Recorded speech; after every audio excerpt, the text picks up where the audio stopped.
नाम अकल्पनीय होंगे। इसलिए दोनों तुरंत गिरने के स्थान पर चले गए, लेकिन गुफा पहले ही सेना द्वारा सील कर दी गई थी।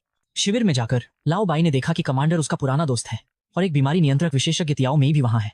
अपनी उपयोगिता खो चुके वे दोनों निराश होकर लैब लौट आए, जहां उनकी सारी रिसर्च साफ कर दी गई थी। दोनों बुरी तरह से नाराज हो गए।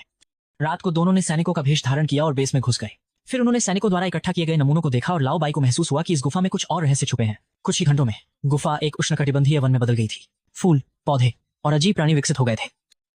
तभी एक विशाल मच्छर लाओ हेई के ऊपर आ बैठा और धीरे से उसके शरीर में दाखिल हो गया। वह आसानी से उसके शरीर में घुस गया। आदमी का चेहरा चिंता से भर गया और वो दर्द से चिल्लाने लगा। उसकी टांग के नीचे एक कीड़ा रेंग रहा था।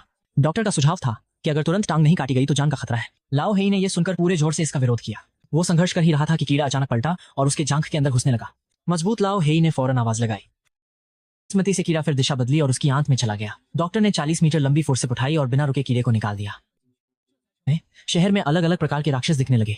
झील के किनारे एक मध्यवयस्क व्यक्ति हाथ धोने जा रहा था। बिना जाने की झील से एक सिर बाहर आ रहा है। जब उसने मुड़कर देखा तब तक वो उस राक्षस का खाना बन चुका था। कुछ ही देर में वो राक्षस अजीब तरह से मर गया और दाजुआंग उसकी लाश वापस ले आया।